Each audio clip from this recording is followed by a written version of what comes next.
Hello everyone, स्वागत है आपका एग्जाम अफेयर्स में। तो आज हम डिस्कस करने जा रहे हैं 4 मार्च 2021 के करंट अफेयर्स। तो शुरू करते हैं अपना पहला टॉपिक, और हमारा पहला टॉपिक है द अपॉर्चुनिटी इंडेक्स के बारे में। ध्यान से सुनिएगा, काफी ज्यादा इंपॉर्टेंट है और काफी अच्छी खबर आपको बताई गई है। तो ध्यान से समझते हैं क्या है। देखो, हाल ही में लिंक्डइन, आप जानते हैं लिंक्डइन क्या है। लिंक्डइन ने इसको जारी किया है, यानी कि इस इंडेक्स को लिंक्डइन के द्वारा जारी किया गया है। और इसमें क्या बताया गया है समझिए जरा। इस इंडेक्स में बताया गया है कि महिलाओं को पुरुषों के मुकाबले रोजगार के बहुत कम अवसर मिलते हैं। यहां पे कम आएगा, ये बहुत कम अवसर मिलते हैं, यानी कि पुरुषों की अपेक्षा महिलाओं को कम अवसर मिलते हैं रोजगार के। ये इसमें बताया गया है। इसके साथ साथ इस रिपोर्ट में बताया गया कि इस इंडेक्स में बताया गया कि कोविड-19 के कारण अप्रोक्स 89% महिलाएं प्रभावित हुई हैं। साथ ही बड़ी मात्रा में उनकी नौकरियां गई, यानी कि कोविड-19 की वजह से बहुत सारी महिलाएं प्रभावित हुई हैं। इसने बहुत सारी महिलाओं को प्रभावित किया है और साथ ही बड़ी मात्रा में उनकी नौकरियां भी लगभग चली गई हैं। तो ये आपको याद रखना है किसके बारे में, अपॉर्चुनिटी इंडेक्स के बारे में। मैं यहां पे एक बात और बताना चाहूंगा। देखो, होता क्या है कि वुमेन्स को कंपनियां कम हायर करती हैं, और इसके पीछे रीजन क्या दिया जाता है कि वो बायोलॉजिकली वीक हैं, बायोलॉजिकली कमजोर हैं, इस वजह से उनको कम हायर किया जाता है। और साथ ही अगर वो हायर करते तो उनको लगता है कि प्रेगनेंसी के टाइम पर इनको छुट्टी देनी पड़ेगी, और वो भी पेड छुट्टी होगी। तो ये भी एक बड़ा रीजन है जो कि कहीं ना कहीं वुमेन्स की पार्टिसिपेशन को कम करता है, जिसको हाल में ही लिंक्डइन ने उजागर किया है कि किस तरह वुमेन्स को ये सारी चीजें देखने को मिलती है। और एक और सबसे इंपॉर्टेंट चीज, महिलाएं होने की वजह से उनका जल्दी से प्रमोशन नहीं हो पाता। वो एक आधी महिला होती है जो सीईओ बन पाती है किसी कंपनी की। तो ये सारी बातें इसमें उजागर की गई हैं, किसके द्वारा, लिंक्डइन के द्वारा जारी किए गए अपॉर्चुनिटी इंडेक्स के बारे में।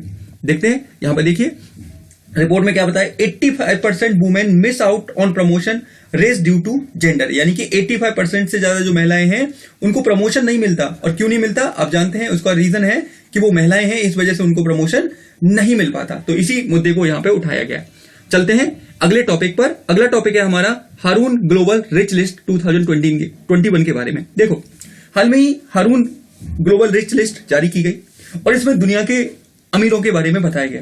तो आपको पता रखना है कि स्पेस, यहां पे प्रथम स्थान किसको मिला है, तो स्पेस एक्स के जो मालिक हैं या संस्थापक हैं जो एलन मस्क, उनको प्रथम स्थान, अमेजॉन के जेफ बेजोस को दूसरा, जबकि भारत में प्रथम स्थान मिला है मुकेश अंबानी को। और आपको याद रखना है, विश्व में उनका 8वां स्थान है, एशिया में उनका दूसरा स्थान है, विश्व में उनका 8वां स्थान है, और भारत में उनका फर्स्ट स्थान है। ये आपको याद रख लेना है इनके बारे में, ठीक है, हारून रिच लिस्ट के बारे में। और इसको रिलीज किसने किया है, तो रिसर्च प्लेटफॉर्म के द्वारा इसको रिलीज किया गया है। आप देखिए इसको, यहां पे मैंने कटआउट लगाया हुआ है। Hurun global rich list 2021, Mukesh Ambani 8th richest in the world with the 6.09 lakh crore wealth. तो ये यहां पे बताने की कोशिश की गई है। चलते हैं अगले टॉपिक पर। अगला टॉपिक है हमारा ट्राइफेड का जीआई महोत्सव। वेरी वेरी इंपॉर्टेंट, ध्यान से सुनिएगा। ट्राइफेड के बारे में भी बताऊंगा क्या है ये, सारी बातें हम बात करेंगे। तो समझिए पहले, देखो, संस्कृति मंत्रालय व Lal Bahadur Shastri academy of administration, जिसको हम लवासना के नाम से जानते हैं, कि संयोग से इसका आयोजन ट्राइफेड के द्वारा किया जा रहा है। यानी कि देखो हो क्या रहा है, हाल में लवासना में जीआई महोत्सव का आयोजन किया जा रहा है। अब इस जीआई महोत्सव में क्या होगा, देखो होगा ये कि जो जनजातीय लोगों से संबंधित उत्पादन है, जनजातीय लोगों की समस्याएं हैं, उन सारे मुद्दों को एडमिनिस्ट्रेशन में दिखाया जाएगा, जिससे कि जो भावी आईएएस ऑफिसर्स हैं जब वो बने तो वो इस वर्ग के प्रति ज्यादा सेंसिटिव रहें और ज्यादा अच्छी तरीके से उनकी समस्याओं को डील कर सके। इसलिए इस महोत्सव का आयोजन किया जा रहा है। यहां पर देखिए, इस महोत्सव का मुख्य उद्देश्य जनजातियों के उत्पादों को लेकर जागरूकता फैलाना है, जिससे कि जनजातियों के बारे में क्या लोगों में अवेयरनेस आए, इसलिए ये किया गया है। तो ये आपको याद रखना है यहां पे। अब क्वेश्चन उठता है ट्राइफेड क्या है। तो देखो, TRIFED was establish in August 1987 under the multi state cooperative society act 1984, यानी कि ट्राइफेड को 1987 में बनाया गया था।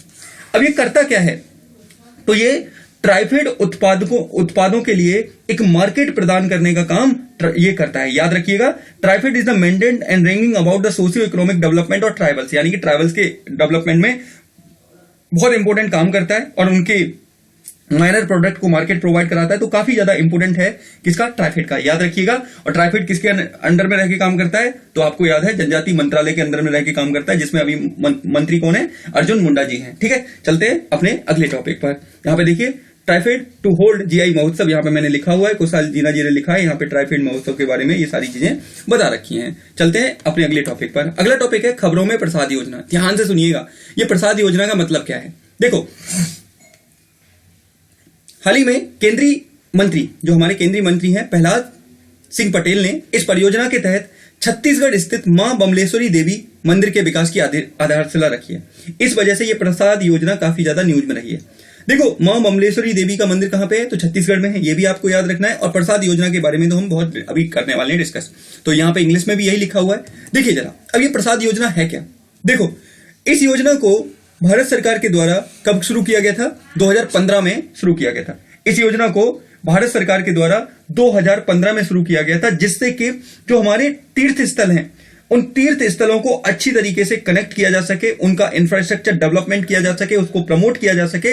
इसलिए इस प्रसाद योजना को क्या इंट्रोड्यूस किया गया था भारत सरकार के द्वारा 2015 में, और हाल में ये न्यूज में रही है, तो अच्छे से आपको याद रख लेना है इसके बारे में। मैं मां बमलेश्वरी को भी दिखा देता हूं, ये इनकी फोटो है, देखें यहाँ पे बमलेश्वरी माता, डोंगरगढ़, छत्तीसगढ़, तो ये इनकी फोटो है, यहाँ पे बनाई हुई है, आप याद रखिएगा। चलते हैं अपने अगले टॉपिक पर। अगला टॉपिक है एक्सरसाइज डेजर्ट फ्लैग 6। क्या है, हाल ही में इसका 6वां संस्करण आयोजित किया गया है, और कहां किया गया है ये सबसे इंपॉर्टेंट है। तो this festival being organise Al Dhafra airways at United Arab Emirates, यानी कि इस युद्धाभ्यास का आयोजन संयुक्त अरब अमीरात के अल दफरा एयरवेज पर किया जा रहा है। तो संयुक्त अरब अमीरात में किया जा रहा है। अब ये न्यूज में क्यों है, अगर हम क्यों पढ़े इसे, तो देखो, भारत पहली बार इसमें भाग ले रहा है, यानी कि भारत की जो वायुसेना है first time take participation in the exercise desert flag में पहली बार पार्टिसिपेट कर रही है। इसके साथ साथ इसमें यूएई, यूएसए, फ्रांस, सऊदी अरब, इसके अलावा दक्षिण कोरिया, बहरीन, इन सारे देशों की सेनाएं पार्टिसिपेट कर रही हैं इसके अंदर, यानी कि आप कह सकते हो ये मल्टी पर्पस है, ये इसमें बहुपक्षीय आप कह सकते हो देश इसमें पार्टिसिपेट करते हैं, जिससे कि और ज्यादातर देशों की वायुसेना है, तो ये आपको याद रखना है, भारत में इसमें पार्टिसिपेट कर रहा है। मैं इसमें दिखा देता हूं आपको, द इंडियन एक्सप्रेस का कटआउट है, देखो, इन फर्स्ट IAF यानी कि Indian air force to participate in the exercise desert flag 6 in UAE, तो ये आपको याद रख लेना है, वेरी वेरी इंपॉर्टेंट। और ये आयोजित कब से कब तक होगा, तो 3 मार्च से 21 मार्च के बीच में अल दफरा एयरवेज पर यह आयोजित किया जाएगा। चलते हैं अपने अगले टॉपिक पर। यहां पे देखिए भारतीय वायुसेना का ये है नम पृष्ठ दीपम, ये भारतीय वायुसेना का लोगो है। चलते हैं आगे।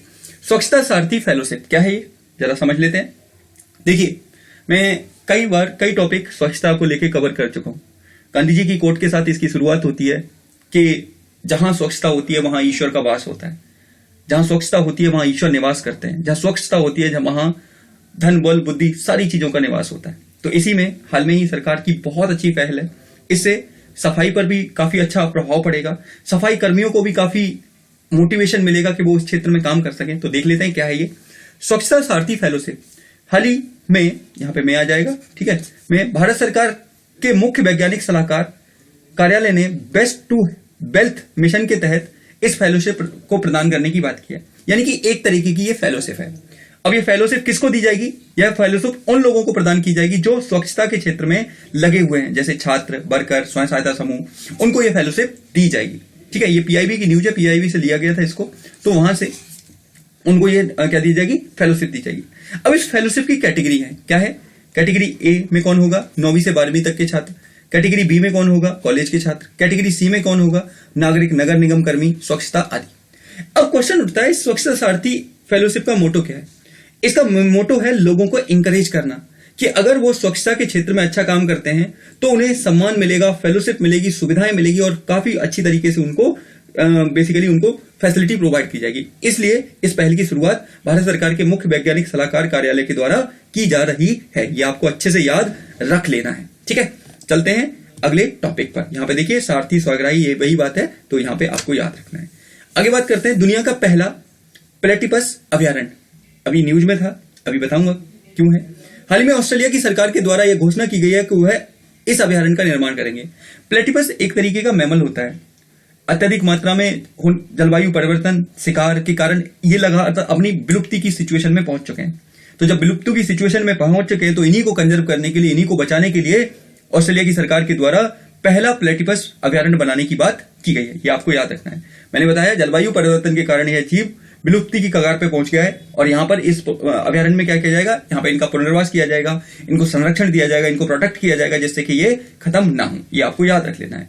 और IUCN की लिस्ट में ये कौन किस कैटेगरी में आते हैं, तो याद रखिएगा नियर थ्रेटेंड में आते हैं, यानी कि इनको बहुत ज्यादा खतरा है, बहुत ज्यादा खतरा ये फेस कर रहे हैं, नियर थ्रेटेंड में ये आते हैं। ये आपको याद रखना है प्लेटिपस के बारे में। यहाँ पे देखिए US न्यूज का आर्टिकल है, Australia building world first platypus sanctuary, यहाँ पे बताया गया है। आपको मैं दिखा देता हूँ प्लेटिपस दिखता कैसे, कुछ ऐसे दिखते हैं ये सुंदर से, लेकिन वही बात है कि जलवायु परिवर्तन के कारण लगातार इनकी संख्या कम होती जा रही है। तो ऑस्ट्रेलिया सरकार का काफी अच्छी पहल है, ठीक है। तो देखते हैं क्या होता है आगे, कैसे इनके परिणाम निकलते हैं। चलते हैं अपने अगले टॉपिक पर।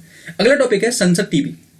देखिए हुआ क्या था, लोकसभा टीवी और राज्यसभा टीवी आपने देखा होगा, उस पर संसद के प्रोग्राम चलाए जाते थे, लेकिन हाल में ही भारत सरकार के द्वारा इन दोनों चैनलों को मिलाकर एक नई टीवी बना दिया जिसका नाम है संसद टीवी।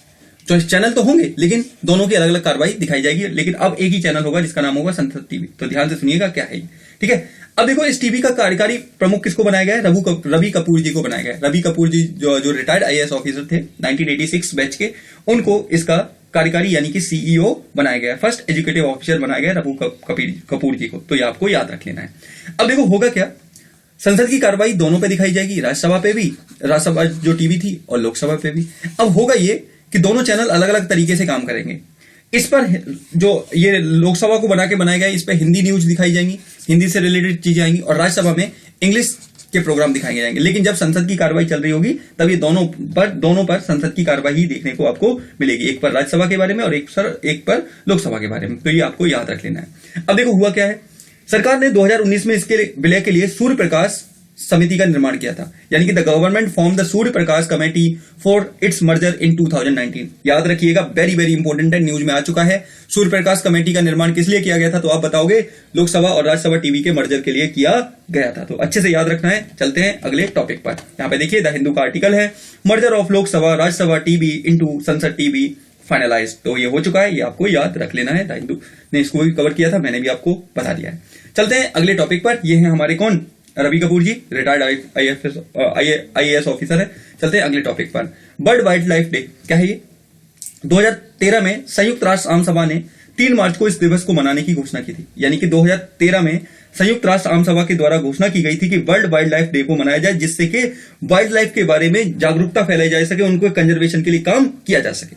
और इस साल की थीम क्या है, forest and livelihood sustaining people and planet, यानी कि सस्टेनिंग पीपल एंड प्लेनेट इसकी थीम रखी गई है। वेरी वेरी इंपॉर्टेंट, याद रखिएगा। कब मनाया जाता है ये, 3 मार्च को मनाया जाता है। कब, 3 मार्च को। याद रखिएगा 3 मार्च को वर्ल्ड वाइल्ड लाइफ डे मनाया जाता है। यहाँ पे देखिए मैंने इसको वर्ल्ड वाइल्ड लाइफ डे के UN के उससे कटआउट से उठाया है। यहाँ पे आप देख सकते हैं ये लिखा हुआ है, इसकी थीम भी लिखी है, forest and livelihood sustaining people and planet. ये आपको अच्छे से याद रख लेना है। चलते हैं अपने अगले टॉपिक पर। अगला टॉपिक है women business and law report 2021। देखो रिपोर्ट में बहुत सारी बातें की गई हैं, लेकिन उससे भी ज्यादा इंपॉर्टेंट है इस रिपोर्ट को किसने जारी किया है। तो इस रिपोर्ट को जारी किया है वर्ल्ड बैंक ने। वर्ल्ड बैंक के बारे में भी अभी मैं बताऊंगा आपको कुछ बातें। तो इसको जारी किया है। अब ध्यान से समझिए ये है क्या। रिपोर्ट में बताया गया कि मात्र विश्व में से सिर्फ 10 देश, मात्र विश्व के 10 देश ऐसे हैं जो महिलाओं को पूर्ण अधिकार देते हैं, अन्यथा कहीं पर भी महिलाओं को पूर्ण अधिकार नहीं दिए जाते। तो काफी बुरी कंडीशन बताई गई है इस रिपोर्ट में महिलाओं के बारे में। बस याद रखिएगा किसने रिपोर्ट को इंट्रोड्यूस किया है, world bank. Women business and law report किसने, वर्ल्ड बैंक के द्वारा जारी की गई है। यहाँ पे देखिए आप कटआउट लगा हुआ है, वर्ल्ड बैंक ओवरव्यू, ये मैंने लगाया है यहाँ पे कि किस तरह women business and law report 2021 the 7th in the series of, ये 7th रिपोर्ट है। 190 इकोनॉमी को इसमें कवर किया गया था, और इसमें मोबिलिटी, वर्क प्लेस, पे, मैरिज, पेरेंटहुड, एंटरप्रेन्योरशिप, एसेट्स, इन सब को लेकर इसमें रिपोर्ट में बताया गया कि वुमेन अभी भी काफी पिछड़ी हैं। कहने को हमारी सोसाइटी बात करती है इक्वल जेंडर जस्टिस की, लेकिन अभी भी ये सारी चीजें काफी हमें कम ही देखने को मिल रही हैं। तो याद रखिएगा इस रिपोर्ट के बारे में। चलते हैं अपने अगले टॉपिक पर। अगला टॉपिक है हमारा अभ्यास प्रश्न, जिसका आंसर आपको कमेंट बॉक्स में देना होता है, लेकिन बहुत कम लोग देते हैं। आप लोगों से रिक्वेस्ट है कि अगर आप इसको देखते हैं पहले तो पूरा देखें। आप एग्जाम की तैयारी कर रहे हैं, ठीक है, तो आपको बहुत बेनिफिशियल होने वाला है।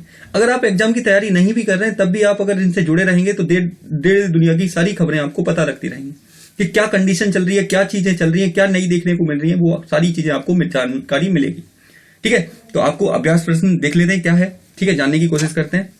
हाल ही में खबरों में रहा सिंधु नेत्रा उपग्रह को निम्न में से किसने लॉन्च किया है, यानी कि सिंधु जो नेत्रा उपग्रह है उसको किसने लॉन्च किया है? ए डीआरडीओ ने किया है, बी इसरो ने किया है, सी स्पेस एक्स ने किया है, या डी जाक्सा ने किया है?